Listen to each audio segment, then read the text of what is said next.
Yo creo que hay que tener un poco de temor. Hay que tener temor y hay que tener esperanza y hay que tener entusiasmo. Entonces, esta conferencia es una conferencia de estrategia.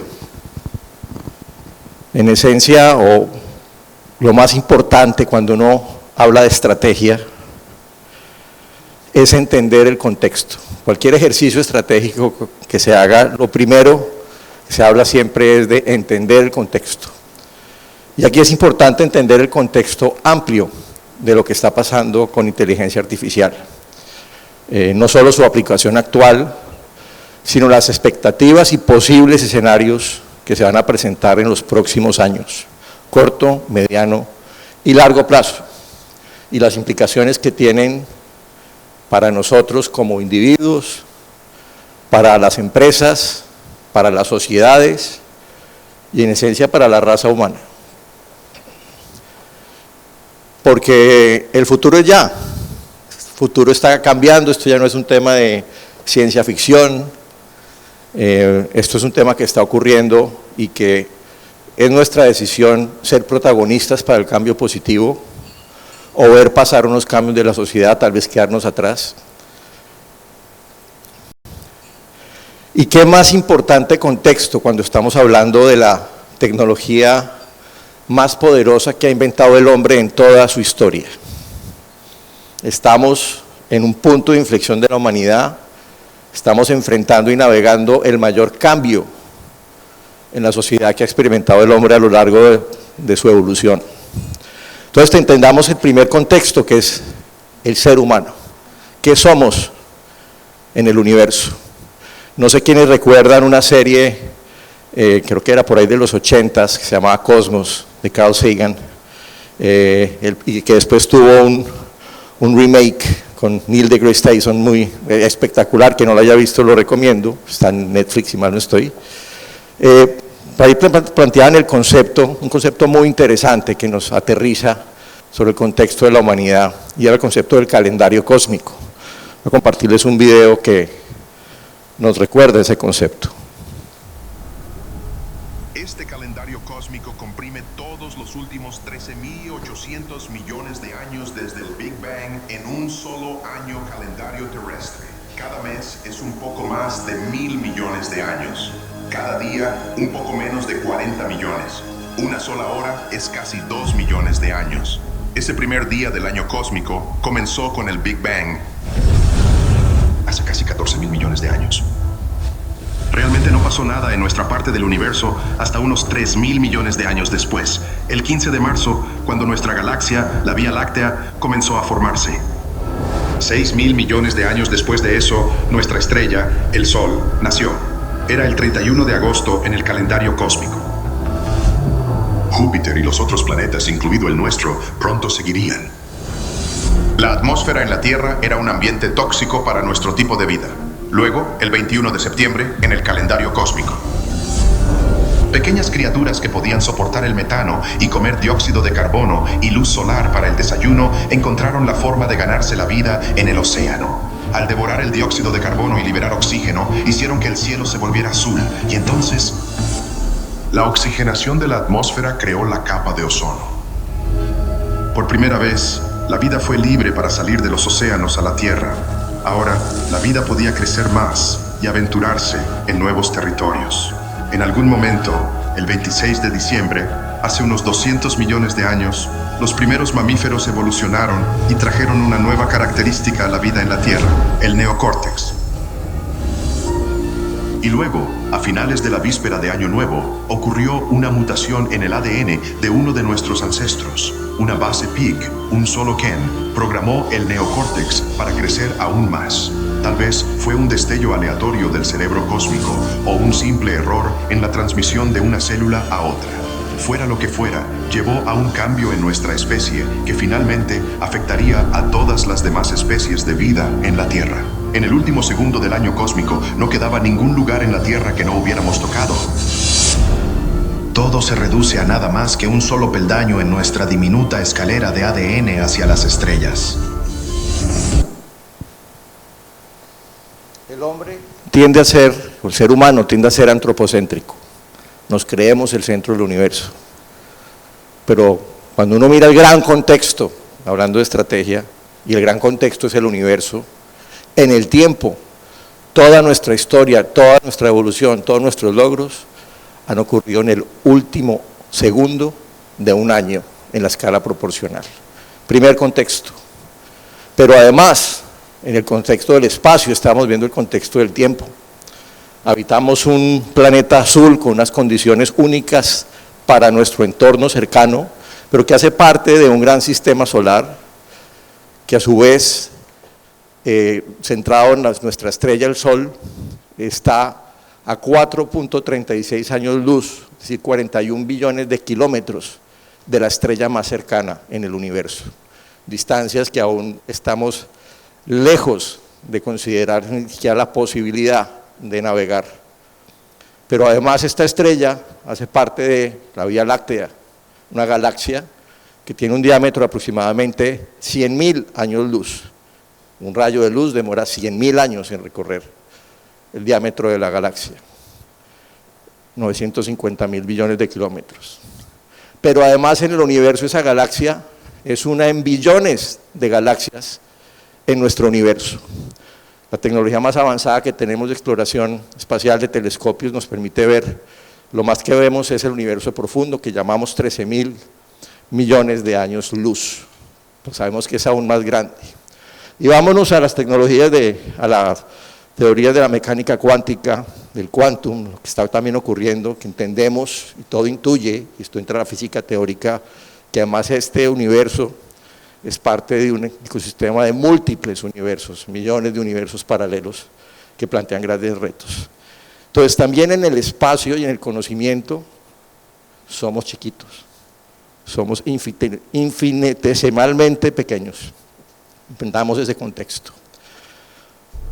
Pero a su vez ese hombre, ese ser humano chiquitico frente al universo, desde esta ocurrencia del Big Bang y su evolución, ha logrado en tan solo ese segundo del año cósmico desarrollarse por encima de todas las otras especies de la Tierra, desarrollar la escritura, el conocimiento, la cultura, el arte, la tecnología en su básica, ha logrado navegar el planeta, ha usado diferentes tipos de naves, diferentes formas de exploración, inventado la imprenta, la lectura, las formas de transmitir ese conocimiento y crecer cada vez más rápidamente.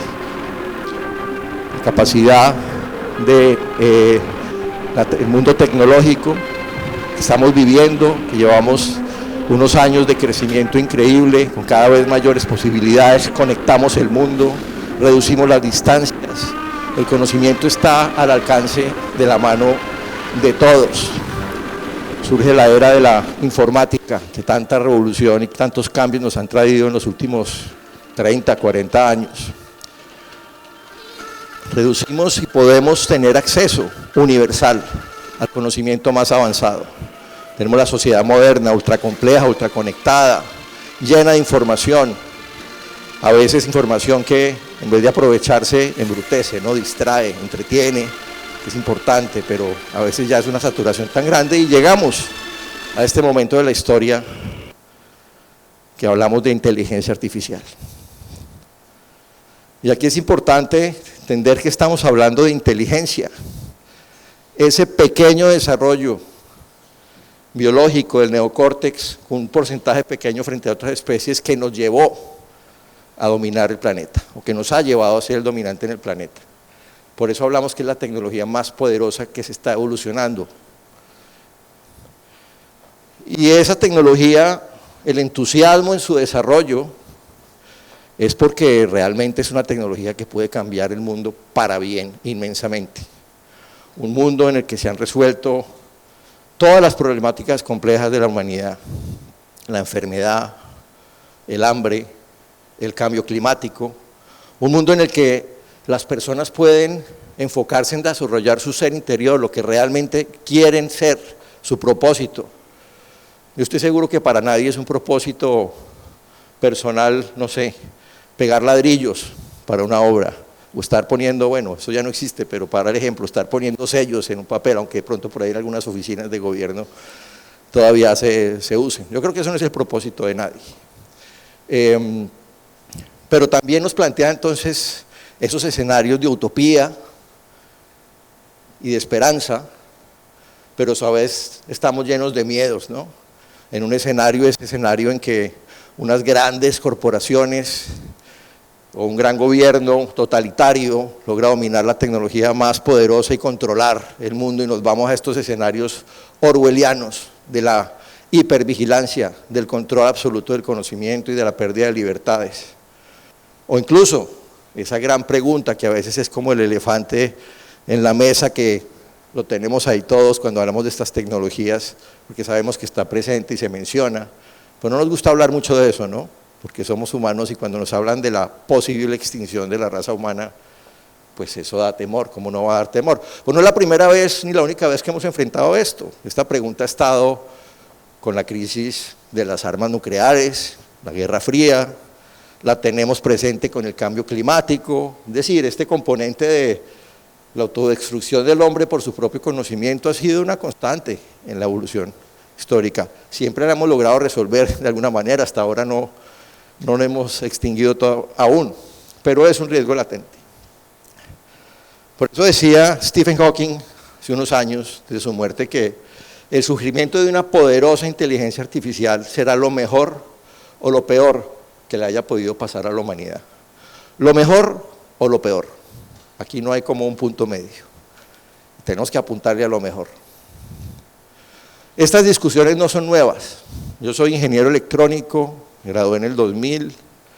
En esa época ya veíamos los fundamentos teóricos, las redes neuronales en las que se basa la tecnología de inteligencia artificial. Hoy día simplemente no había las capacidades computacionales para hacer de algo poderoso. Pero desde esa concepción, Alan Turing, un matemático inglés, uno de los fundadores de las bases teóricas de la inteligencia artificial, ya planteaban estos componentes. Supongamos que unas máquinas inteligentes son una posibilidad real, no morirían, colaborarían entre ellas y eventualmente tomarían el control. Estos son planteamientos que vienen de hace 70 años sobre los riesgos inherentes en la inteligencia artificial. Y los hemos visto pues plasmados en múltiples obras de ficción, en cine, en libros, ¿sí? Escenarios pues que los que crecimos en los 80s pues veíamos como ciencia ficción. Yo soy un ávido lector de ciencia ficción, siempre me aparece ciencia ficción dura que llaman, que es la que se basa como en preceptos científicos reales, no fantasiosa. Y siempre he creído que es una forma, es un lente al futuro, ¿sí? Porque la imaginación humana es la base de la creación de futuro, y las obras de ciencia ficción siempre son como un anticipador de muchas cosas que eventualmente ocurren.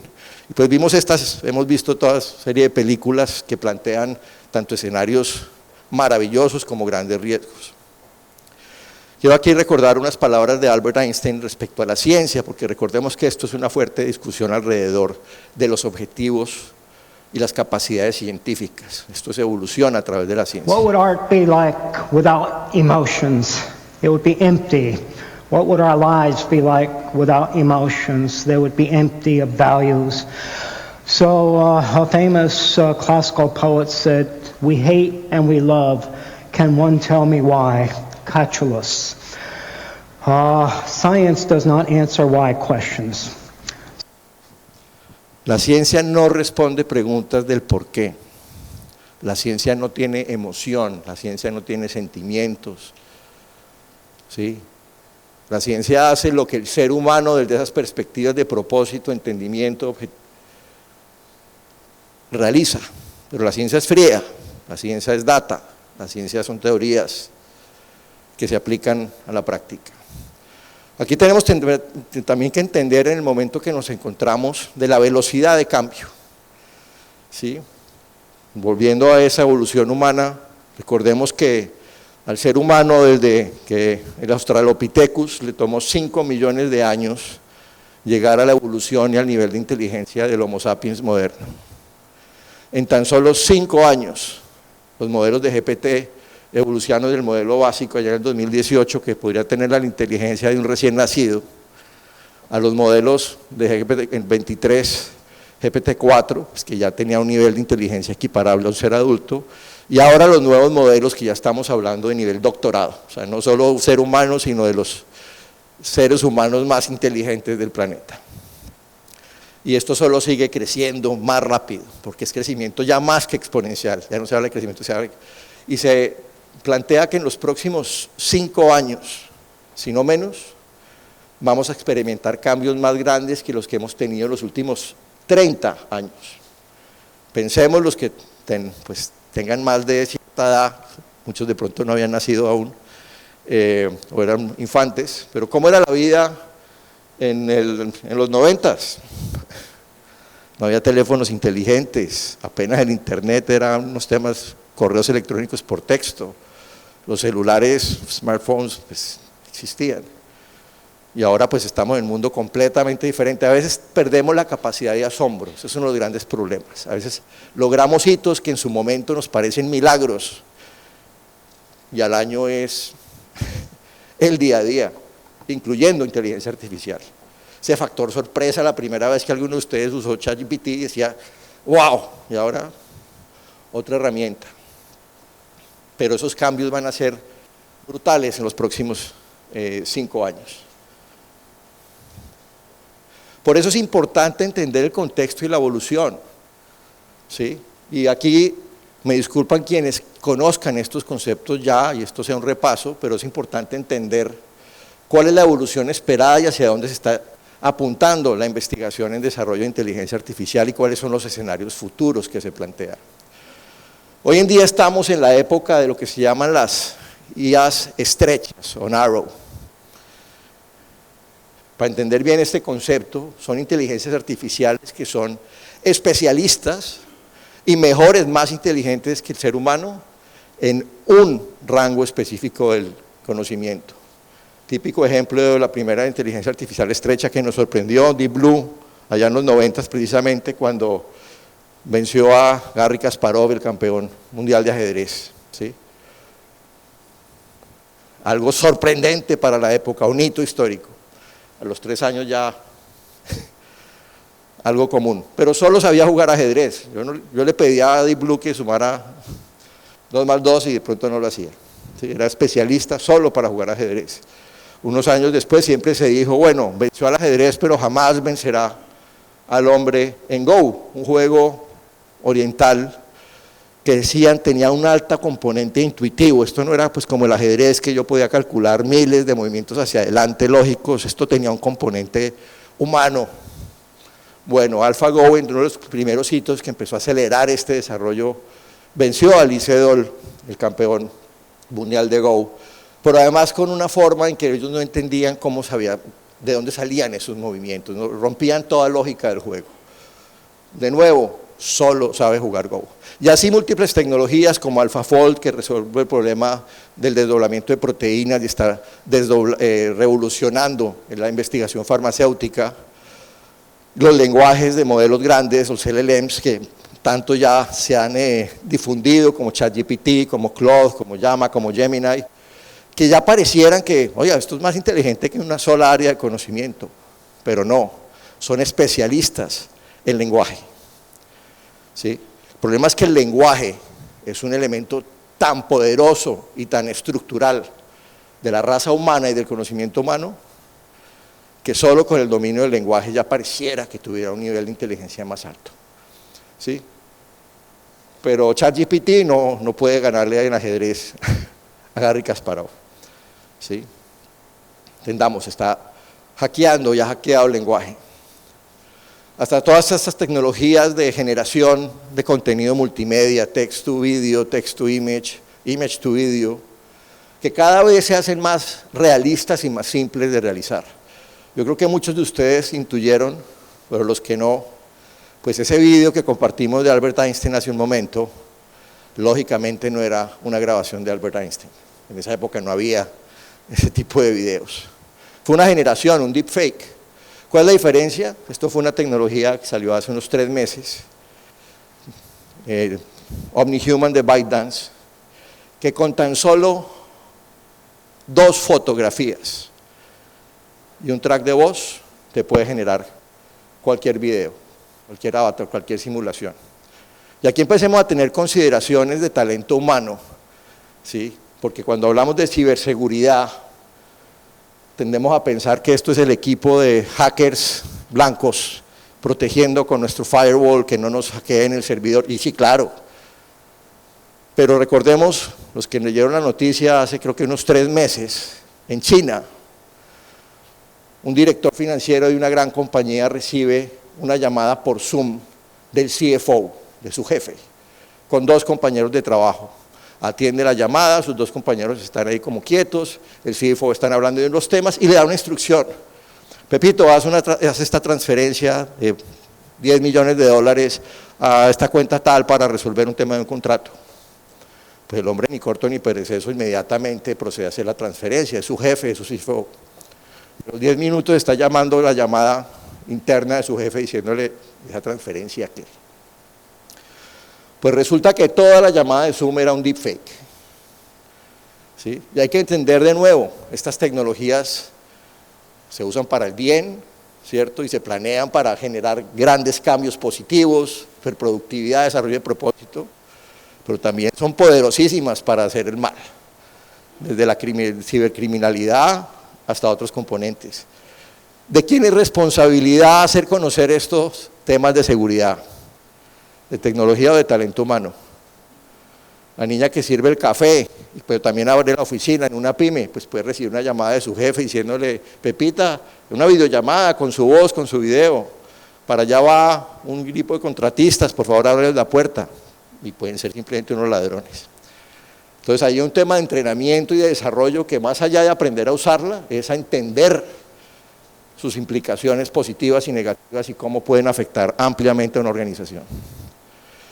Y estamos en el año de los agentes, ¿sí? Aquí vamos a estar hablando de agentes, ya hemos hablado que empieza a ser el puente hacia la siguiente evolución, porque ya empieza a ser una tecnología que no responde a un comando, a un prompt, sino ya es un componente que entrenado en unas funciones o en unos conocimientos, toma decisiones de forma autónoma, recibe entradas, procesa, ejecuta acciones y reemplaza roles humanos. A partir de ahí, el siguiente estado evolutivo de la inteligencia artificial se conoce como la IA general, AGI. Hay muchas discusiones alrededor de su definición exacta, pero pensemos en la inteligencia general artificial ya como un ente que supera la inteligencia humana en todas las áreas de conocimiento. Supera o iguala, o sea, ya no es especialista, es en todos o en un componente amplio, ¿cierto? Porque nosotros tenemos inteligencia racional e intelectual, pero tenemos inteligencia emocional, hablamos ya también de la inteligencia espiritual. Tal vez va superior en todos los rangos de la inteligencia intelectual o racional, no sabemos aún si va a desarrollar emociones, ¿sí? Pero pues recordemos que ha sido una gran parte de la inteligencia intelectual y racional la que nos ha llevado a la evolución y a la investigación científica. Entonces, eso es un hito importante. Uno de los grandes retos hoy en día que se presentan en seguir incrementando el nivel de inteligencia de la inteligencia artificial es el problema de la energía. La inteligencia artificial consume enormes cantidades de energía y por eso también en el uso ético hay que pensar en sostenibilidad.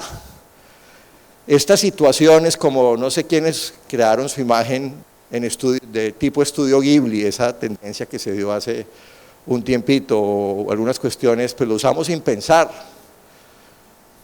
Ustedes saben cuánta energía consume generar cada una de esas imágenes.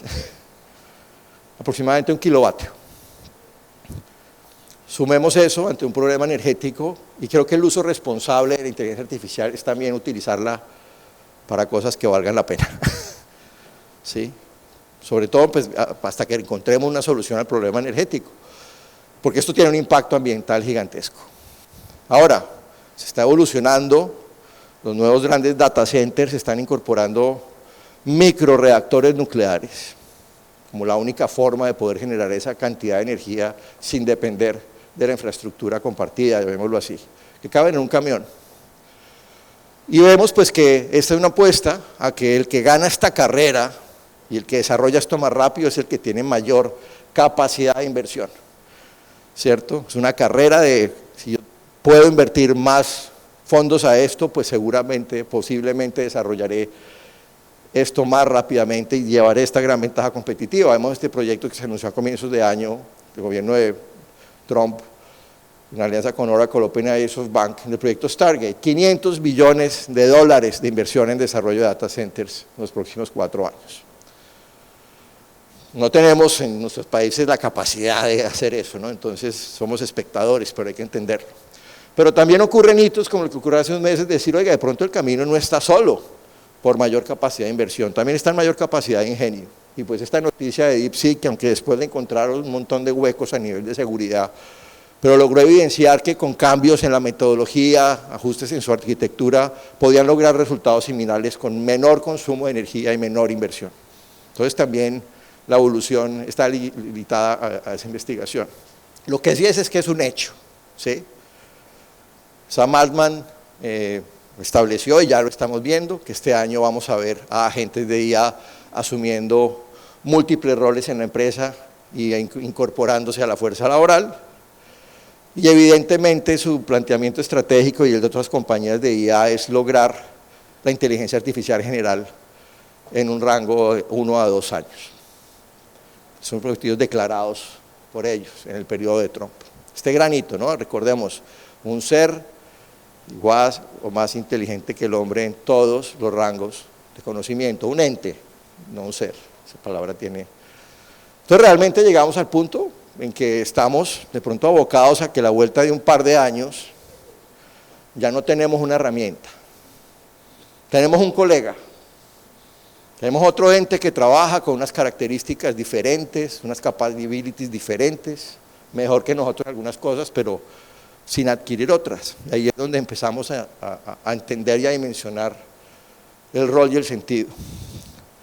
Todo esto apunta, ¿sí? Y esto pues no lo planteo con imaginación porque esa es la declaración que uno ve cuando están haciendo investigación en inteligencia artificial, y los que hacen este research tienen como objetivo es llegar al componente de la superinteligencia. Sí, la singularidad, no sé si ustedes no oído hablar de ese término, Ray Kurzweil, de ese momento en que realmente pues esto, como sigue con un crecimiento exponencial, ya no solo es igual o algo más inteligente que el hombre, es exponencialmente más inteligente.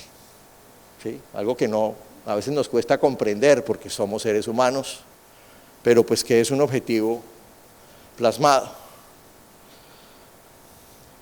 A quienes quieran abordar un poquitico sobre estos componentes y escenarios futuros y las discusiones sobre caminos a la superinteligencia, etcétera, les recomiendo, y posibles escenarios para el hombre en les recomiendo 2 libros, uno, Superinteligencia de Nick Bostrom, posiblemente el filósofo más respetado y reconocido en temas de inteligencia artificial por la comunidad que la investiga, experta, más que Yuval Noah Harari, que es muy bueno, más a nivel general y plantea retos similares, pero realmente aquí hay una profundidad más amplia en conocimiento. Y Life 3.0 de Max Tegmark, el fundador del Future of Life Institute. Lecturas súper recomendadas para entender estos posibles contextos, tanto positivos como negativos. Y ahora, para entender más un concepto de superinteligencia, ¿sí? Bajo nuestros parámetros humanos. Yo con respeto y después haré una aclaración, pero les pregunto, ¿ustedes en qué piensan cuando les hablan de un ente que está omnipresente, que es omniconsciente y que es omnipotente?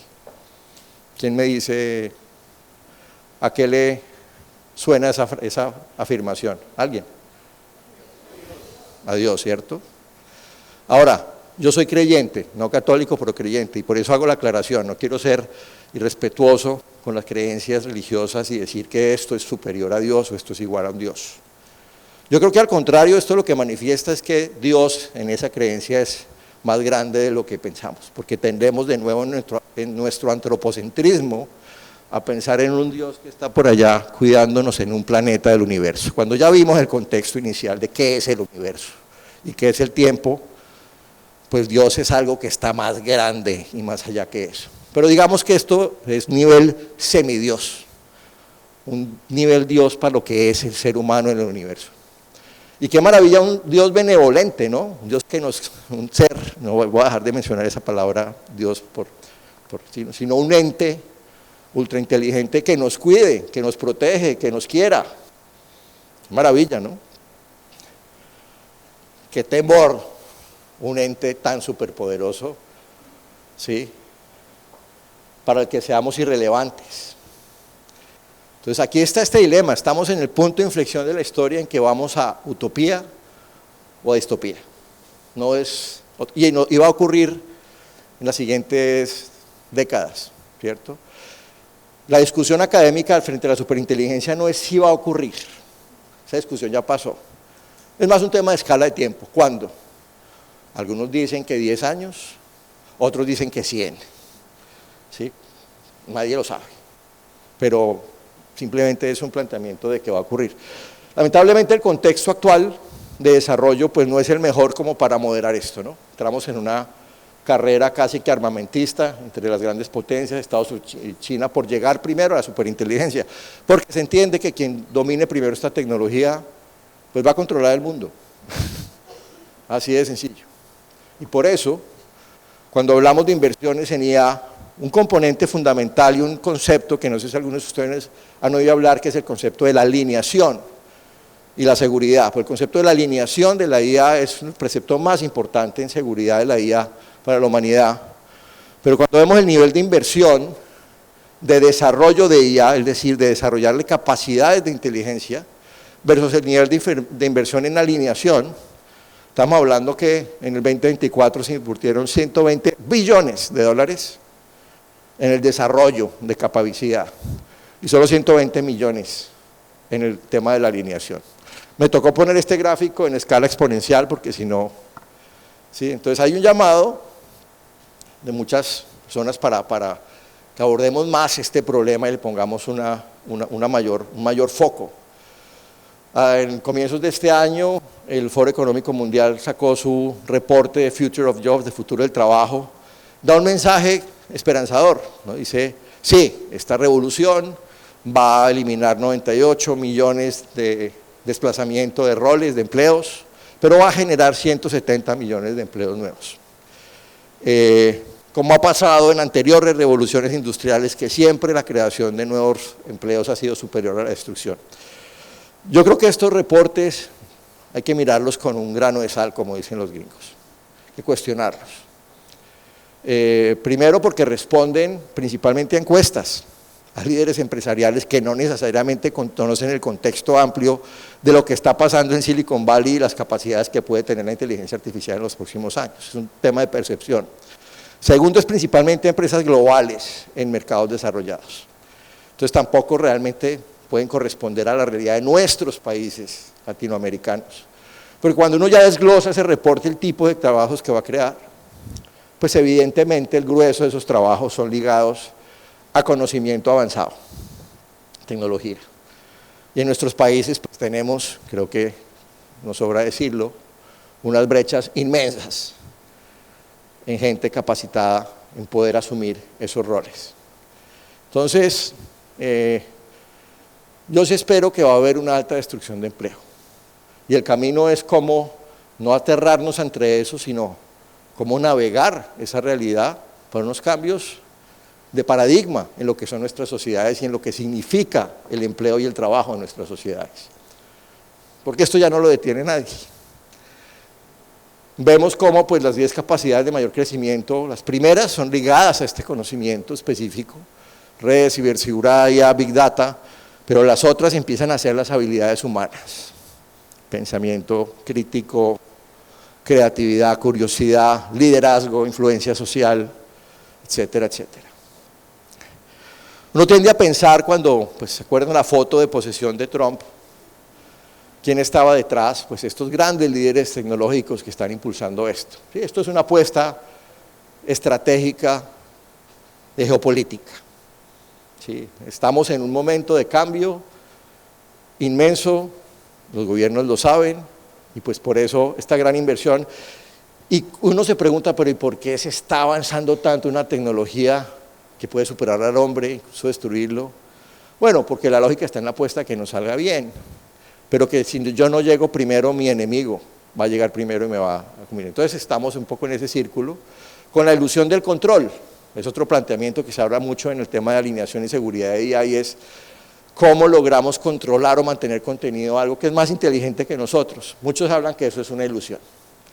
Eso es como pretender un ser muy inferior inteligentemente de nosotros, como serían los ratones, nos pudieran mantener encerrados en una jaula cuando con una tecnología básica para nosotros, pero ultra sofisticada para los ratones, como puede ser un alicate, nos permite salirnos de ella. O sea, algo más inteligente que nosotros se le ocurrirá la forma de que no la contengamos. Entonces muchos hablan de que el camino no es por la contención, por mantenerlo en una cajita desconectado de internet y demás. Pero esa es la ilusión de algunos, que lo puedan controlar. Hay un planteamiento, me encanta esta frase, porque tiene mucho que ver con estas carreras locas por llegar primero y la ultracompetitividad, de Steve Polyak, un experto en inteligencia artificial y empresario. Antes de seguir desarrollando la inteligencia artificial, ¿por qué no hacemos algo sobre nuestra estupidez natural? Trabajemos en el humano, en nuestras sociedades, la cuestión es, de pronto antes de seguir escalando esto. Pero bueno, eso no está en nuestro control. Se han planteamientos, movimientos, no sé si se acuerdan ustedes, hace unos meses que se firmó una carta por cientos de científicos y empresarios, incluidos Elon Musk, de que se hiciera como una pausa en este desarrollo mientras se solucionaba el problema. Bueno, esto no cambió y ahora estamos abocados en otro entorno. Pero para entender este concepto de la edición, entendamos que en este momento este desarrollo de IA, más capabilities, estamos montados en un Ferrari, en un paisaje conduciendo hermoso, invirtiendo en cómo hacer que ese carro cada vez corra más rápido, porque nos gusta el paisaje y la sensación, y podemos llegar más rápido. Pero lo que no vemos más adelante es que estamos camino a un cañón con un puente que está en construcción. ¿Sí? Y un poco la pausa o el nivel es, demos tiempo a que entendamos cómo construir ese puente para que cuando lleguemos a ese punto de la superinteligencia, hayamos resuelto que no nos vamos a ir al abismo, sino que vamos a llegar a utopía. Ese en esencia es el tema de la alineación, cómo lograr que un ser, un ente más inteligente significativamente que la raza humana, le importemos. Así de sencillo. Como hablábamos de ese semidios, sea benevolente, nos cuide, nos proteja. Porque se habla que el mayor riesgo no es el riesgo existencial a lo Terminator, ¿no? Es que esta cosa nos va a matar porque nos detesta o somos un riesgo existencial. Puede estar por ahí. Realmente el mayor riesgo es la irrelevancia, que no le importemos para sus objetivos, que seamos como un hormiguero atravesado, no conozco mucho Ecuador, pero digamos que aquí entre Guayaquil y Cuenca, estoy construyendo una nueva carretera, compañía constructora. Yo mando mi aplanadora y no estoy ni siquiera considerando si por allá hay un hormiguero en el que estoy exterminando las hormigas. Ese es el problema de la relevancia, algo altamente superior a nosotros, pero que no le representemos nada. En un escenario similar futuro, hablando aquí de ciencia ficción, imaginemos un ser ultra inteligente para el que no somos relevantes. Descubre que la nueva forma de energía para poder llegar a Alfa Centauri, esa estrella que está a miles de años luz, se basa en oxígeno. Y por tanto debe producir masivamente oxígeno y diseñar un sistema en el que invierte el ciclo de las plantas para que en vez de respirar carbono y emitir oxígeno, respire oxígeno y emita carbono. Por consecuencia, toda la vida biológica basada en el oxígeno se extermina, pero somos hormigas. Yo les dije, les iba a meter miedo, pero también esperanza. Estamos en la parte bipolar oscura, pero no podemos ignorar el contexto hacia dónde podemos ir. Vamos a la parte de esperanza. Les va la pregunta, ¿cómo podemos ser relevantes para un ser más inteligente que nosotros en unos tipos de inteligencia? O en todos. El primer concepto, algo que asusta y que atemoriza. A veces habla uno y dice que esa cosa se vuelva consciente, que esa cosa conozca tanto al ser humano y se desarrolle que tenga sentimientos. Ustedes me preguntan, yo creo que eso sería uno de los mejores caminos, porque nos entendería. ¿Sí? Porque si nosotros colaboramos y nos importamos y hemos seguido creciendo y no nos hemos destruido aún, es porque estos valores siguen prevaleciendo entre nosotros.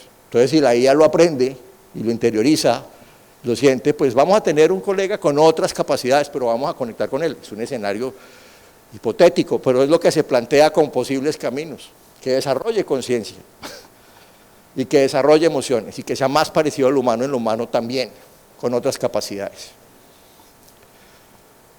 El otro camino es el que plantea el movimiento del transhumanismo. No sé quiénes han oído hablar de ese concepto del transhumanismo, alce la mano.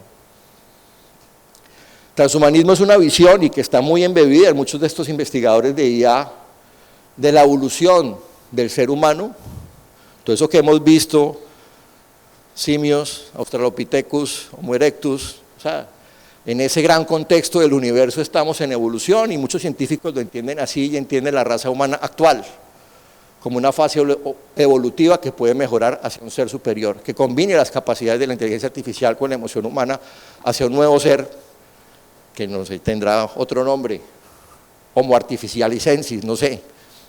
¿Sí? Entonces ven eso como su objetivo de la investigación, un ser que no tenga las limitaciones biológicas para viajar al espacio, que no tenga las limitaciones de tiempos cortos de vida, porque 80, 100 años, incluso 200, en la medida que comentemos, no es nada frente a las dimensiones espacio-tiempo del universo. Es un objetivo loable, ¿cierto? Y bueno, para nosotros, simples Homo sapiens, pues seremos una etapa evolutiva que se quedó atrás, como muchas veces, pero pues, generaciones futuras serán diferentes. O este concepto de algo completamente diferente, o sea, no una mezcla, no empatizando, pero alguien que valora o que le aporta valor la raza humana por X y Y motivo y por ende, mientras está explorando el gran universo, cuida su finquita aquí en la tierra. Pensemos nosotros conceptualmente que es parecido a nosotros, piensen en algo, un ente biológico inferior en inteligencia a nosotros, pero que cuidamos, protegemos y le damos inmenso amor. Las mascotas, ¿no? O seres, entes biológicos que producen algo que nosotros no producimos, pero necesitamos, como las vacas lecheras. Y yo sé que eso suena como odioso con uno y va contra el antropocentrismo y decir, pues pucha, va a ser la mascota de... A nuestra escala, qué maravilla. Ya no tenemos que preocuparnos por el problema alimenticio, hay una cosa que tiene todo resuelto y nosotros estamos felices desarrollando nuestro ser interior. Y nuestro propósito real, así no tenga un componente productivo, así no esté ligado a un producto que vendemos. Este es el tipo de cambios sociales y económicos que se pueden venir, pero para eso tenemos, eso va a pasar, depende de cómo actuemos. Y ahí entramos, bueno, pero ¿qué hacemos? Ninguno acá en esta sala pues tiene como hablarle al oído a Sam Altman o a Donald Trump para decirle, oiga, frenemos un poco esto o cómo lo moldeemos, ¿no? Afortunadamente, pues no tenemos el control, pero tenemos el contexto. Y lo que evaluaba, yo traje un gran experto de inteligencia artificial del Future of Life Institute a un evento que tuvimos en Colombia con la Asociación de IA, que trabaja estos temas de alineación. Y nos dijo, Mario, como no se logró ese gran acuerdo global, objetivo de la carta de frenar esto un poco, yo le dije, yo tenía intuitivamente una esperanza, y no me la validó. Me dijo, el mejor camino y la esperanza que tenemos ahora de que una superinteligencia sea benévola y le importemos, es en el uso positivo y beneficioso de cada individuo. Porque así quienes la están desarrollando tengan unos objetivos, incluso de control global, etcétera, pues si algo evoluciona por encima de nosotros, en esencia todo el comportamiento de la raza humana en el planeta es una base de datos. Es un entrenamiento, es un gran entrenamiento. Y si esa gran base de datos lo que refleja es una monadidad que agrega valor, que es de esas emociones, ese propósito, ese amor, esa espiritualidad, ese empuje del cambio positivo, es lo que prevalece y analiza y dice, oiga, esto hay que cuidarlo. ¿Sí? Entonces lo más increíble es que la mejor forma de lograr un cambio positivo de esto no es, o ya pasó el círculo de frenemos, porque no se frenó, está en el círculo de usémoslo mucho, con sentido ético, con sentido de cuando lo estoy usando en beneficio de la humanidad, o solo estoy teniendo criterios de incrementar productividad, reducir costos, que es un riesgo que podemos estar ya corriendo, el enfoque tradicional de la tecnología. Me aumenta productividad, reduzco costos, aumento mis ganancias. Esto amerita la decisión individual de cada líder de tomar posición frente a un momento histórico. Y los líderes de talento humano juegan un rol fundamental, porque precisamente son quienes están llamados a ser los guardianes de lo humano en las organizaciones y el lograr que el uso de la inteligencia artificial desde hoy, con sus capacidades actuales, se traduzca en potenciar al ser humano en lo positivo. Qué responsabilidad la que tienen ustedes, queridos colegas de talento humano. La sociedad nos está llamando a pasar al bate, ¿cierto? Porque estamos de nuevo abocados a un mundo como el que tal vez se vivió hace muchos años, en que piensen los cojones que tenían esos exploradores de decirme a montar en un barco, un océano, ¿y dónde voy a llegar? ¿Sí? Pero si no lo hago, pues nos vamos a quedar aquí, ¿sí? O nos va a conquistar esa cultura que está detrás de nosotros y tenemos que explorar y aventurarnos a lo desconocido. Y para eso necesitamos líderes inspiradores. Esos líderes que más allá de cualquier motivación llevan a la gente a tomar riesgos, incluso existenciales, por un bienestar mayor, por un bien mayor. A lo William Wallace, allá en Corazón Valiente. Y eso a mí me entusiasma, porque tal vez hemos vivido unas décadas de comodidad, ¿no? Yo creo que grandes retos, como tuvieron nuestros abuelos con las guerras mundiales, hambrunas, tuvimos nuestra pandemia, esa no fue fácil, ¿no? Pero yo creo que ese es un momento de la acción colectiva por el bienestar de la humanidad.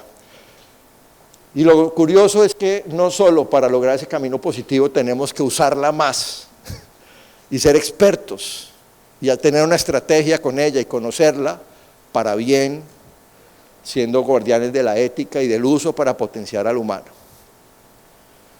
Pero lo más importante es precisamente potenciar lo que queremos, intuimos que no va a desarrollar, o que si aprende de nosotros va a tener un outcome positivo. Entonces tenemos esta era del renacer de la importancia del ser. Hablábamos en una comida hace poco que cuando uno le hablan de una buena persona, de un buen ser humano, usted dice, oiga, ese Pepito es buen ser humano. Uno que piensa, es el que mejor hace cálculo integral, o es el que mejor hace análisis financiero. No, Pepito es buen ser humano porque es empático, porque colabora, porque sirve, porque es confiable, ¿no? Y yo creo que porque motiva, porque inspira. Pues bueno, es el momento, lo más importante es ese ser y trabajar en nosotros para poder desarrollar eso en otros. Aprendizaje permanente, esto no hay escuela de negocios, eso no hay programa de formación corporativa que por diseño nos mantenga al día, esto es una decisión individual. La empresa puede poner todos los recursos al alcance, pero si nosotros como líderes de talento humano no establecemos una cultura del aprendizaje y autoaprendizaje permanente, no vamos a mantenernos al día porque esto cambia día por día exponencialmente. Tenemos que coger lo que me sirva en el momento. Serlos a líderes del cambio. Talento humano debe ser la líder del cambio en las organizaciones para entender estos contextos y ejecutarlo positivamente. Curioso digital, va ligado al aprendizaje permanente, pero tiene otro componente, es estar viendo qué está pasando, la nueva herramienta que está haciendo, pero a su vez considerando implicaciones éticas y organizacionales de esto. Anticiparse al futuro, no podemos quedarnos con la herramienta y el estado del arte de hoy. Tenemos que estar considerando escenarios futuros y esto es fundamental en la estrategia moderna, considerar cómo vamos a actuar según el camino que evidenciemos que vaya tomado sobre esos escenarios e ir ajustándolos, pero tenemos que estar viendo el futuro. Pero lo más importante quiero compartirles este video para que lo entiendan y así ya cerrar la charla.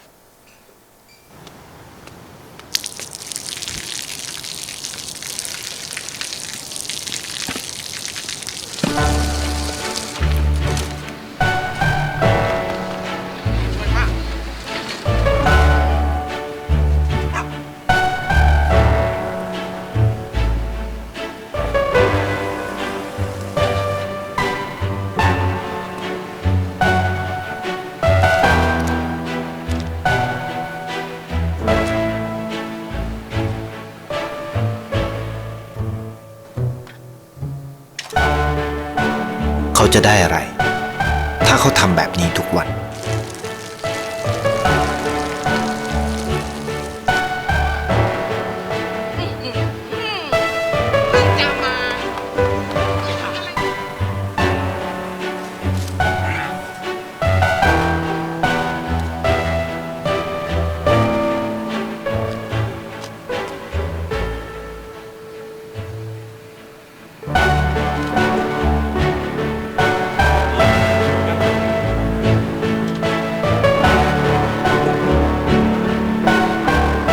เขาจะไม่ได้อะไรเลย ไม่ได้รวยขึ้น ไม่ได้ออกทีวี ไม่มีใครรู้จัก ไม่ได้มีชื่อเสียงที่มากขึ้น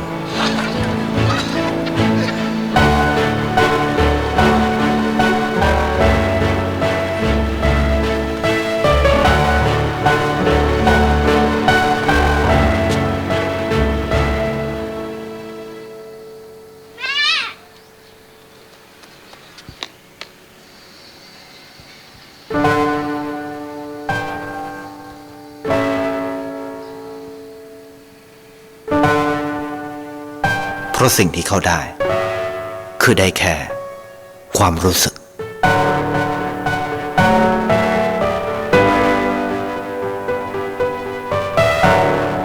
ได้เห็นความสุข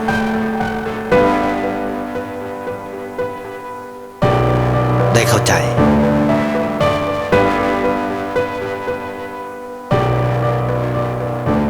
ได้ความรักได้ในสิ่งที่เงินซื้อไม่ได้ได้โลกที่สวยงามกว่าเดิม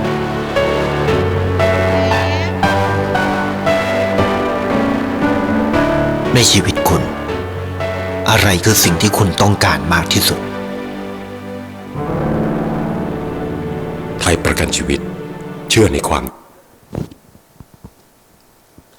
Es el momento de resaltar lo que nos define como humanos. Muchas gracias.